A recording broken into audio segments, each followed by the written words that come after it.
तो गाइस एक बार फिर से आपका स्वागत है नए वीडियो में। आज के इस वीडियो में हम जानेंगे कि कैसे हम घर बैठकर अपने मोबाइल या लैपटॉप से अपना मैरिज सर्टिफिकेट बना सकते हैं। आज से कुछ साल पहले मैरिज सर्टिफिकेट ऑफलाइन बनता था, जिसके लिए एक लंबा चौड़ा प्रोसीजर काम में लिया जाता था। लेकिन अब गवर्नमेंट ने इसको थोड़ा सहज कर दिया, लोगों की सुविधा के लिए इसको बहुत आसान कर दिया है और अब मैरिज सर्टिफिकेट को हर कोई ऑनलाइन बनवा सकता है। इसके लिए गवर्नमेंट ने एक ऑफिशियल वेबसाइट बनाई है, जहां आप अपना बर्थ सर्टिफिकेट, डेथ सर्टिफिकेट और मैरिज सर्टिफिकेट बना सकते हैं। दोस्तों, मैरिज सर्टिफिकेट एक बहुत इंपॉर्टेंट डॉक्यूमेंट होता है जो हमें हिंदू विवाह अधिनियम के तहत एक लीगल वैधानिक अधिकार प्रदान करता है साथ साथ रहने का। और ये कई चीज़ों के लिए ज़रूरत पड़ती है। जैसे आप अगर अपना पासपोर्ट बना रहे हो तो आपको मैरिज सर्टिफिकेट की ज़रूरत पड़ती है। साथ ही आजकल आधार कार्ड वगैरह में मैरिज सर्टिफिकेट की ज़रूरत पड़ने लग गई है। इसके अलावा और भी बहुत से काम है। आप कहीं विदेश घूमने जा रहे हो तो भी आपको मैरिज सर्टिफिकेट की ज़रूरत है। तो चलिए दोस्तों, वीडियो को शुरू करते हैं और चलते हैं उस वेबसाइट पर। वहाँ चलकर पूरा प्रोसीजर देखते हैं कि कैसे आप घर बैठकर अपना मैरिज सर्टिफिकेट बना सकते हो। साथ ही आपको कौन कौन दस्तावेजों की ज़रूरत है ये भी मैं बताऊँगा। लेकिन वीडियो को शुरू करने से पहले हमारी छोटी सी रिक्वेस्ट है कि आपने अभी तक चैनल को सब्सक्राइब नहीं किया है और चैनल पर नए हैं तो चैनल को सब्सक्राइब कर दें। और अगर ये वीडियो आपको पसंद आता है तो वीडियो को लाइक और शेयर ज़रूर कर दें। तो अगर आप राजस्थान से हैं और राजस्थान में अपना मैरिज सर्टिफिकेट बनाना है तो आपको राजस्थान में मैरिज सर्टिफिकेट की ऑफिशियल वेबसाइट pehchan.raj.nic.in पे आ जाना है। जैसे आप इस वेबसाइट को ओपन करोगे तो आपके सामने कुछ इस तरह का इंटरफेस दिखाई देगा। अब यहाँ दोस्तों आपको 3-4 ऑप्शन दिखाई दे रहे हैं। सबसे पहले तो अगर आप नया आवेदन करना चाहते हैं तो आपको इसको टिक कर देना है, और अगर आप पुराने आवेदन में संशोधन करना चाहते हैं तो आपको यहाँ टिक कर देना है। उसके अलावा आवेदन स्थिति एवं सर्टिफिकेट को आप प्रिंट करना चाहते हैं तो यहाँ पे टिक कर देना है, और आवेदन प्रपत्र को प्रिंट करना चाहते हैं तो यहाँ टिक कर देना है। अब आपको ये कैप्चा कोड इसमें डालना है और नेक्स्ट करना है। अब दोस्तों हमारे सामने एक फॉर्मेट ओपन हो चुका है, प्रपत्र संख्या 15। इसको हमें केयरफुली भरना है। तो सबसे पहले आपको विवाह दिनांक भरना है, यानी आपका जो विवाह कौन से दिनांक को हुआ है। उसके बाद आपको विवाह स्थल का पूर्ण पता, अगर गांव में हुआ है तो गांव आप डालें, और शहर में हुआ है तो आप शहर में डालें। उसके बाद इधर वाले जो कॉलम है उनमें आपको अंग्रेजी में डालना है। विवाह का स्थान कौन सा है, तो अगर आपका गांव में हुआ है तो गांव सेलेक्ट कर ले, और शहर में हुआ है तो शहर सेलेक्ट कर लें। स्टेट ऑटोमेटिकली आ जाएगा। जिले का नाम आपको भरना है, या विकल्प से आप अपना जिला सेलेक्ट कर लें। पंचायत समिति, आप जैसे ही जिला सेलेक्ट करोगे आपके सामने आपकी पंचायत समिति आ जाएगी। उसके बाद दोस्तों आपको पंचायत चुनना है, तो यहाँ से आप जो भी पंचायत हो आपकी सेलेक्ट कर लें। अब आपको अपना गांव चुनना है, तो आपका गांव ऑटोमेटिकली इस लिस्ट में आ जाएगा, आप अपना गांव सेलेक्ट कर लें। अब आता है वर का विवरण, क्योंकि हमें यहाँ दोनों का ही विवरण देना है, वर और वधू का। तो सबसे पहले हमें वर का विवरण देना है। तो वर के विवरण में स्टार्टिंग में हमें जनाधार एनरोलमेंट संख्या यहाँ डालनी होती है। उसके बाद हमें वर का नाम डालना होता है, वर का नाम हमें अंग्रेजी में डालना होता है। फिर हमें जो दूल्हा है उसकी आधार संख्या डालनी है। उसके बाद वर के पिता का नाम हिंदी में डालना है, और वर के पिता का नाम अंग्रेजी में यहाँ डालना है। उसके बाद वर की माता का नाम हिंदी में डालना है, और फिर उसके बाद वर की माता का नाम अंग्रेजी में डालना है। अब हमें दूल्हे की जन्म दिनांक यहाँ डालना है, तो दूल्हे का जो भी जन्म दिनांक हो यहाँ डाल दें। वर के घर का पता हमें इसमें डालना होता है, और यहाँ पे हमें अंग्रेजी में डालना है। वर की जो नागरिकता है वो अगर भारतीय है तो भारतीय डाल दें, और अप्रवासी है तो अप्रवासी डाल दें। उसके बाद वर की हमें जाति डालनी होती है, तो दूल्हा अगर SC ST या OBC का है तो टिक कर दें, नहीं तो यहाँ जनरल पे टिक कर दें। फिर हमें धर्म सेलेक्ट करना होता है, तो अगर हिंदू धर्म से है तो हिंदू, मुस्लिम, ईसाई सारे धर्म यहाँ आ जाते हैं। अगर फिर भी आपको इनमें कोई धर्म नहीं मिले तो अन्य कोई धर्म पे क्लिक कर दें। शैक्षणिक योग्यता उसकी क्या है वो हम यहाँ विकल्प से चुन लें। निरक्षर है तो निरक्षर कर दें, साक्षर है तो साक्षर कर दें, और अगर स्नातक वगैरह किया हुआ है तो स्नातक वगैरह डाल दें। अब उनका देश कौन सा है, तो अगर वो अप्रवासी है तो उनका यहाँ से देश सेलेक्ट कर लें। राज्य ऑटोमेटिक आ जाएगा, जिला आप यहाँ से सेलेक्ट कर लें। उसके बाद पिन कोड आप यहाँ डाल दें, जो भी उनका पिन कोड हो, और जिला में यहाँ जो भी है वो डाल दें। फिर हमें वर्क की ईमेल एड्रेस इसमें डालना होता है। अब आता है वधु पक्ष का विवरण।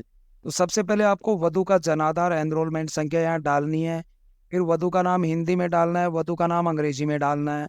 वधु की हमें आधार संख्या डालनी है, वधु के पिता का नाम हिंदी में डालना है, वधु के पिता का नाम अंग्रेजी में डालना है। फिर हमें वधू की माता का नाम हिंदी में डालना है और वधू की माता का नाम अंग्रेजी में डालना है। फिर हमें जन्म दिनांक इसमें सेलेक्ट करना है। वर वधू के घर का पता में हिंदी में डालना है, वरु के घर का पता में अंग्रेजी में डालना है।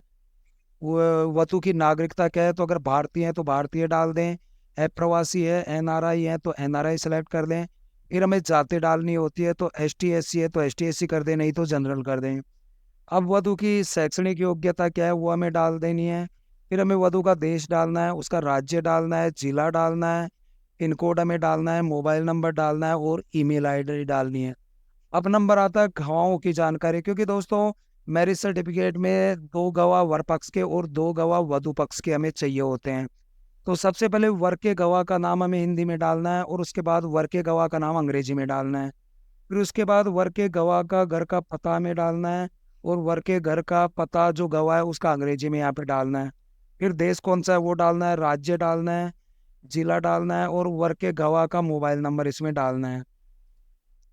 फिर हमें वधु के गवाह का नाम हिंदी में डालना है, उसके बाद वधु के गवाह का नाम अंग्रेजी में डालना है, वधु के गवाह का घर का पता हिंदी में डालना है और उसके बाद यहाँ अंग्रेजी में डाल दें।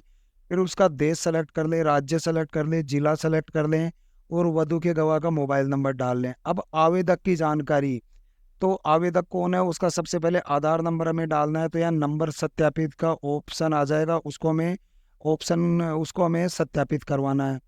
सबसे पहले आवेदक का नाम हमें हिंदी में डालना है, आवेदक का नाम अंग्रेजी में डालना है, आवेदक के घर का पता हिंदी में डालना है, आवेदक के घर का पता अंग्रेजी में डालना है, आवेदक का आधार नंबर डालना है, देश डालना है, राज्य डालना है, मोबाइल नंबर डालना है और जिला डालना है।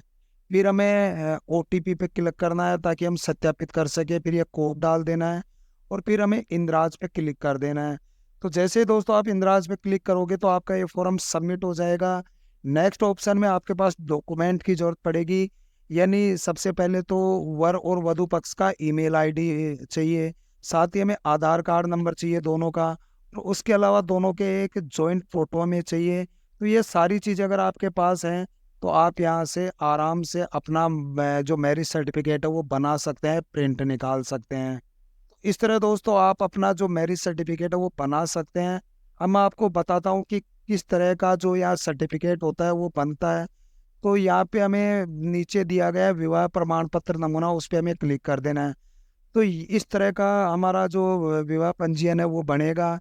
इसमें वर का नाम आएगा, वधु का नाम आएगा, विवाह स्थल का नाम, विवाह दिनांक, वर के पिता का नाम, वर की माता का नाम, वर का पता, वधु के पिता का नाम, वधु की माता का नाम, वधु का पता, वर की जन्म तिथि, वधु की जन्म तिथि।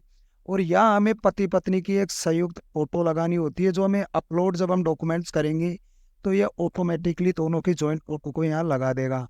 उसके बाद यहाँ रजिस्ट्रेशन नंबर आ जाएगा, रजिस्ट्रेशन की तारीख आ जाएगी, जारी करने की तारीख आ जाएगी।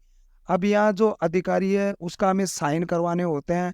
तो जैसे आप इस फॉर्म को प्रिंट करोगे तो आप अपने पास के किसी पंचायत या किसी म्युनिसिपल ऑफिस में जाके इस पे साइन करवा सकते हैं, जो इजी वे में कर देंगे। तो इस तरह दोस्तों आप अपना जो मैरिज सर्टिफिकेट है वो बना सकते हैं। साथ ही आप यहाँ और भी चीज़ें कर सकते हैं, जैसे जन्म प्रमाण पत्र बनवा सकते हैं, मृत्यु प्रमाण पत्र बना सकते हैं। अब अगर आप इसको ऑफलाइन भरना चाहते हो तो आप यहाँ से इसको ऑफलाइन डाउनलोड कर लें, तो आपका ये फॉर्म वैसे के वैसे ऑफलाइन डाउनलोड हो जाएगा। आपको इसको भर के और इसके साथ सपोर्टिंग डॉक्यूमेंट लगा के वहाँ पे जमा करा देना। अब मैं आपको बताता हूँ कि आपको कौन कौन से डॉक्यूमेंट्स चाहिए होते हैं जो इसके साथ लगाने होते हैं। तो सबसे पहले वर व वधु की संयुक्त 3 फोटो चाहिए जो 5x3 साइज की होनी चाहिए। वर व वधु की जन्म तिथि का प्रमाण पत्र होना चाहिए, जिससे आप आधार कार्ड मान सकते हैं या अगर 10th की मार्कशीट है वो लगा सकते हैं। विवाह के साथ ही 2 गवाहों के शपथ पत्र तथा पहचान पत्र एवं पते के दस्तावेज हमें चाहिए। आवेदक का फोटो पहचान पत्र एवं पते का दस्तावेज हमें चाहिए। वर व वधु की पहचान और पते का दस्तावेज चाहिए। वर व वधु का अलग अलग शपथ पत्र नोटरी से सत्यापित होना चाहिए और जन आधार कार्ड होना चाहिए। तो ये सारी चीज़ें अगर आपके पास है तो आप बनवा सकते हैं। आप यहाँ इस फॉर्मेट को अच्छी तरह बना सकते हैं, यहाँ पे फोटो चिपका सकते हैं और इसको फुल भर के आप म्यूनसिपल ऑफिस में जमा करके अपना मैरिज सर्टिफिकेट ले सकते हैं। तो दोस्तों आज के लिए वीडियो में इतना ही। नेक्स्ट वीडियो हम फिर से एक अच्छी जानकारी पर लेकर आएंगे। तब तक के लिए आप वीडियो को देखते रहिए, चैनल को सब्सक्राइब कीजिए। राधे राधे दोस्तों।